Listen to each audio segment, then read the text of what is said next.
कहानी की शुरुआत में जंगल की रानी यानी कि शेरनी एक बच्चे को जन्म देती है और उस जंगल के सभी जानवर इस खुशी में राजा मुफासा के गुफा के बाहर आते हैं बच्चे को देखने और उसका अभिनंदन करने। एक वानर पुराने परंपराओं के साथ उस बच्चे को सभी जानवर के सामने लाकर कहता है ये बच्चा आने वाले समय में यहाँ का राजा बनेगा, जिसका नाम है सिम्बा। ये देख और सुनकर सभी जानवर खुशी से झूम उठते हैं सिवाय एक को छोड़कर। उस राजा का भाई जिसका नाम है स्कार, वो अपने भाई मुफासा से बहुत नफरत करता है क्योंकि उसे छोड़कर उसके बड़े भाई मुफासा को राजा बनाया गया था। इतने बड़े अवसर पर स्कार जब मुफासा के बेटे के अभिषेक में नहीं जाता तो जाजू उससे सवाल करता है और राजा के आने का आदेश देता है, लेकिन कमीना स्कार जाजू को ही अपना शिकार बनाने की कोशिश करता है जो एक हॉर्नबिल प्रजातियों का पक्षी है। तभी वहाँ राजा मुफासा आ जाता है और जाजू की जान बच जाती है। मुफासा पूछता है कि तुम मेरे बेटे सिम्बा के अभिषेक में क्यों नहीं आए। स्कार उस अभिषेक में न आने का बहाना बताता है क्योंकि वो चाहता था कि अगला राजा वो खुद बने। समय बीतता है और सिम्बा थोड़ा बड़ा हो गया है। वो अपने पिता के साथ पहाड़ की ऊंची चोटी पर बैठा था। उसके पिता उसे बताते हैं जहाँ तक सूरज की रोशनी फैली है वो हमारा साम्राज्य है और एक राजा का समय सूरज की तरह चढ़ता है और वैसे ही ढल जाता है और एक दिन ये सूरज मेरी सांसों के साथ डूबेगा और तुम्हारे समय के साथ वापस से उठेगा। सिम्बा को यकीन नहीं होता कि सारी गौरव भूमि उसकी होगी। उसके पिता कहते हैं कि देश किसी का नहीं होता लेकिन तुम एक दिन इस देश के रक्षक बनोगे। फिर सिम्बा कहता है कि जब मैं राजा बनूंगा तब ये पहाड़, तालाब और काली घाटी सब पर मेरा राज होगा। उसके पिता कहते हैं तुम काली घाटी कभी नहीं जाओगे। सिम्बा कहता है कि राजा तो कहीं भी जा सकता है, कुछ भी ले सकता है। उसके पिता कहते हैं हम क्या ले सकते हैं वो आम लोगों की सोच है, लेकिन एक सच्चा राजा सोचता है कि वो क्या दे सकता है। और जब तुम राजा बनोगे तो हर एक जानवर का कद करना होगा, चाहे वो रेंगती हुई चींटी हो या छलांग मारता हुआ हिरन। सिम्बा कहता है हम तो हिरन को खा जाते हैं। उसके पिता उसे समझाते हैं कि जब हम मर जाते हैं तो हमारा शरीर मिट्टी और घास बन जाता है और वही घास हिरन और बाकी जानवर खाते हैं, इसलिए हम एक प्रजातियों से तो नहीं लेकिन एक दूसरे से जुड़े हुए हैं। तभी राजा का खबरी जाजू आता है और मुफासा को ये संदेश देता है कि कुछ लकड़बग्गे बिल से निकलकर मासूम जानवरों का शिकार कर रहे हैं। ये सुनते ही मुफासा उन्हें जाकर रोकने का फैसला करता है, लेकिन सिम्बा भी उनके साथ जाने के लिए कहता है। मुफासा जाजू को कहता है कि सिम्बा को सही सलामत घर ले जाओ। घर जाने के बाद सिम्बा एक कीड़े के साथ खेलते हुए अपने चाचा के पास चला जाता है। सिम्बा स्कार से कहता है जब मैं राजा बनूंगा तो आपको भी मेरा हुक्म मानना होगा। स्कार सिम्बा को कहता है भले से तुम राजा बन जाओ लेकिन तुम्हें काली घाटी कभी नहीं जाने दिया जाएगा।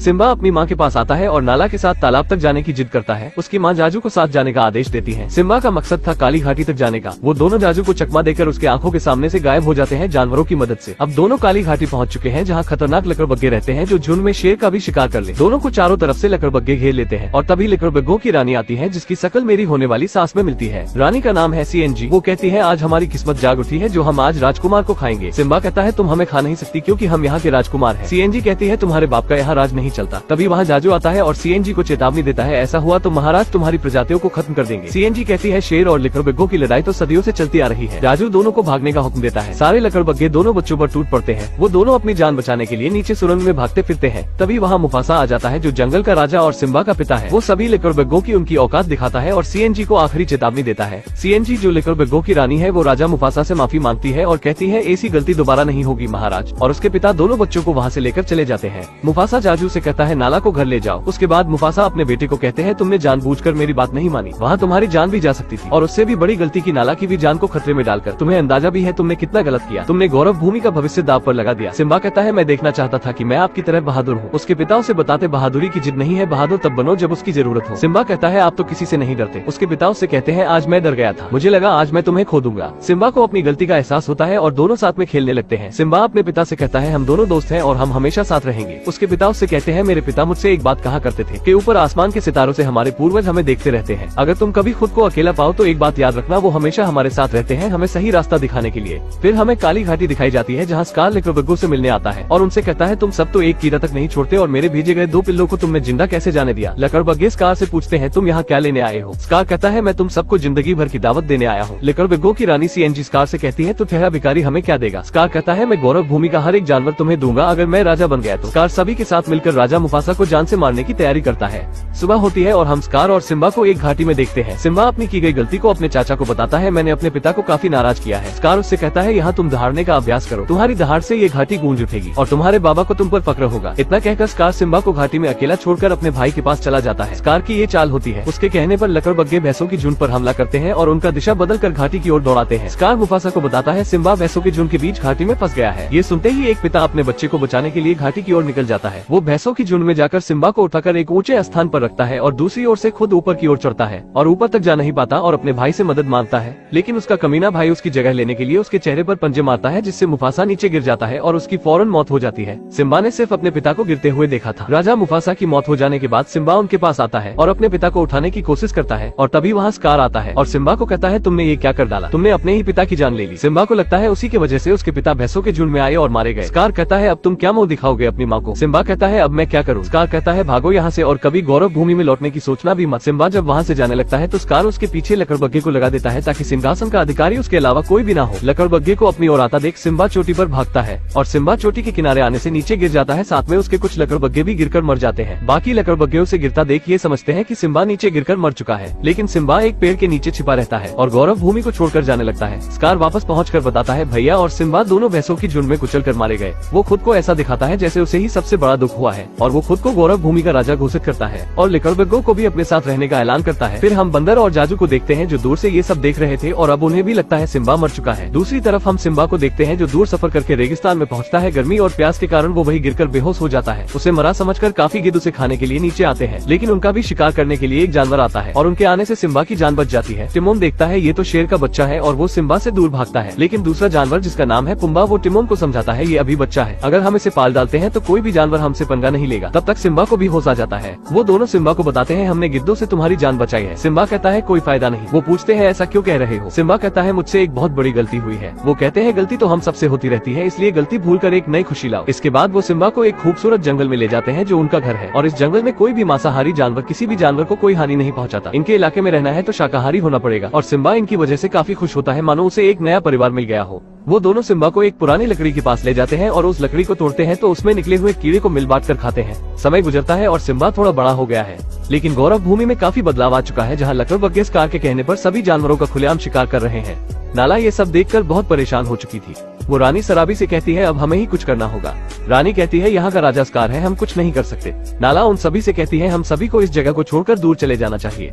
रानी सराबी कहती है ये गौरव भूमि हम छोड़कर नहीं जा सकते, यही हमारा घर है। उसके बाद सीएनजी सराबी के पास आकर कहती है तुम्हें महाराज ने बुलाया है। स्कार सराबी से कहता है बरसों पहले तुमने मुझे छोड़कर मुफासा को चुनकर अच्छा नहीं किया और अब तुम मेरी रानी बन गई तो जंगल के सारे जानवरों का शिकार करके हम कभी भूखे नहीं रहेंगे और बाकी के सभी शेर तुम्हारी इज्जत करते हैं, इसीलिए जब तक तुम मेरी नहीं होगी वे मेरे नहीं होंगे। रानी सराबी कहती है मैं तुम्हारी रानी कभी नहीं बनूंगी।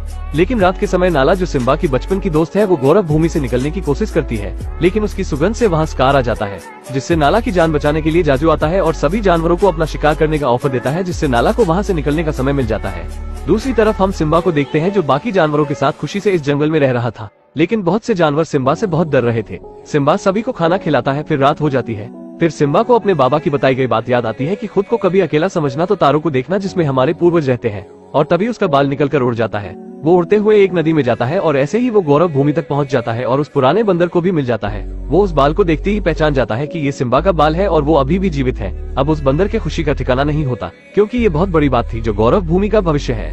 सभी जानवर जो सिम्बा के दोस्त हैं वो गाना गाते हुए जंगल में घूम रहे थे और तभी वहाँ नाला सभी पर हमला कर देती है। वो पुम्बा को मारने ही वाली होती है कि तभी सिम्बा आकर अपने दोस्तों की जान बचा लेता है और लड़ते हुए सिम्बा को पता चलता है कि ये तो नाला है।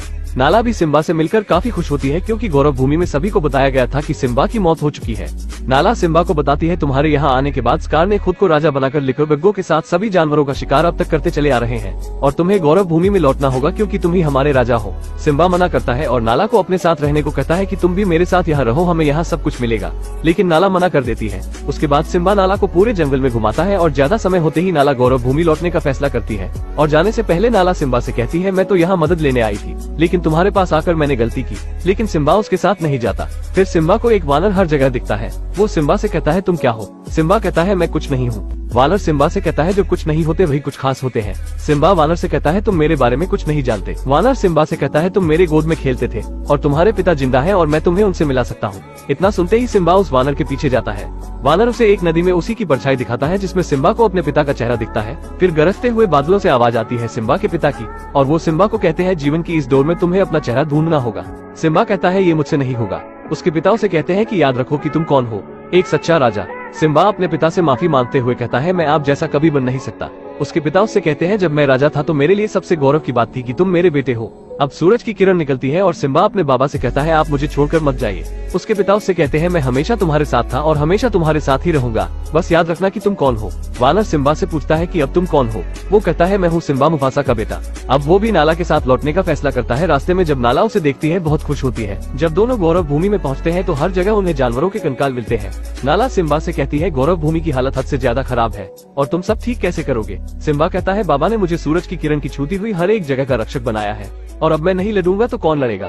अब वहाँ जाजू भी आ जाता है और सिम्बा को देखकर बहुत खुश होता है और तभी वहाँ सिम्बा के बचपन के दोस्त आ जाते हैं। जाजू सिम्बा को कहता है हम मरते दम तक तुम्हारे साथ हैं महाराज। फिर हम स्कार को देखते हैं जो सिम्बा की माँ के साथ लड़ रहा था।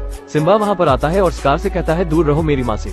सिम्बा को जिंदा देख सभी खुश होते हैं और स्कार सिम्बा से डरने लगता है। सिम्बा की माँ उसे फौरन अपने गले से लगाती है और सिम्बा के आते ही सभी शेर स्कार को ललकारते हैं। स्कार सिम्बा से कहता है बताओ इन सभी को कि मुफासा की मौत कैसे हुई थी। सिम्बा कहता है वो सिर्फ एक हादसा था। स्कार कहता है जो अपने पिता का ना हो सका वो हमारा क्या होगा।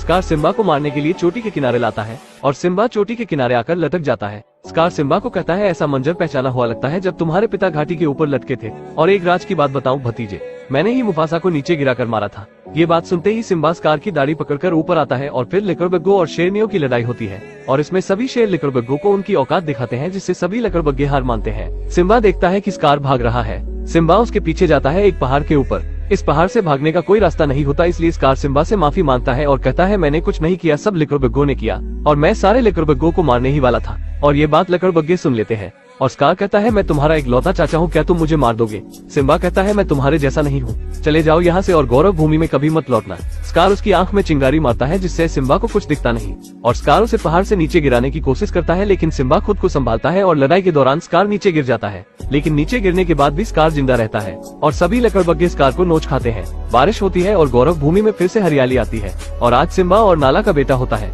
और वानर उसे सभी के सामने लाकर कहता है ये आने वाले समय में यहाँ का अगला राजा बनेगा। माफ करना हमने बहुत दिन पर फुल वीडियो लाई। अगर आप वीडियो को लाइक करेंगे तो अगले संडे आपको इससे अच्छी कहानी देखने और सुनने को मिल सकती है।